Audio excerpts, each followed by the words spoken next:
Welcome back. Out of the darkness of tragedy can come light.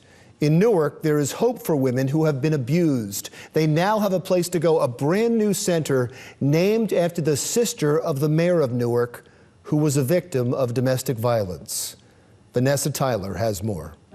Larry, I'm in one of the safest places to be in Newark for a woman who is afraid, for a woman who is being abused, for a woman who is in crisis. This is where she should come. This is where she'll get help. This may be the place to save her life. Give Newark Mayor Ross Baraka a moment to collect himself. This day is hard, real hard. The day he is cutting the ribbon on the Shani Baraka Women's Resource Center, a center for women of domestic violence, named after his younger sister. She was a role model. She was an example in this community. She was an example for me, an example for my brothers, an example for my family, an example for other women out here. Yes. And she was an advocate and a fighter. Yes. So my answer to you is, it's not being named after Shani simply because she's my sister. It's being named after Shani because she deserves it. Shani Baraka was murdered by her sister's abusive, estranged husband back in 2003, who not only killed Shani, but Shani's life partner, Rayshawn Holmes, as well. Shani Baraka was a teacher in Newark, a basketball coach who mentored superstars. But she was a sweetheart back then. She was a sweetheart up until her life was taken. Tamika Darden Thomas knew Shani. Practically everyone did. Tamika says she is also a victim of domestic violence and sexual abuse. She welcomes this center. This is one of the best places for this place to be, right here on Clinton Avenue in Stratford. Most of the domestic violence occurs to people in the urban communities, but there's nobody really here to help. Now we got help. Police are seeing the numbers of domestic violence, abuse, and murder rise. Domestic violence, continues to be a problem.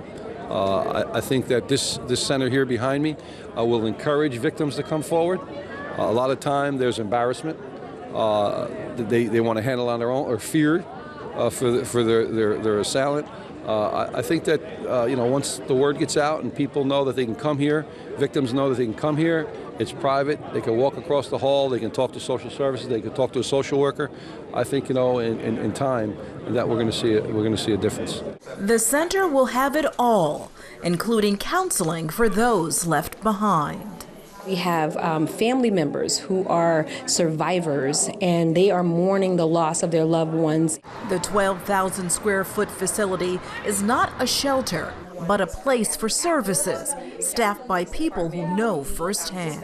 I found myself in a very violent, abusive relationship that also almost cost me my life. And sadly, I had resources, but again, the shame, the fear of reprisal from my abuser, the fear that my family and my community would probably look at me a little bit differently is what really kept me in that situation. And so I understand firsthand when someone comes in. The mayor says even worse is when the victims are blamed. They blame you for, being with a guy who beat you. They blame you for being in the wrong place at the wrong time, for being outside at night, for the kind of clothes you wear.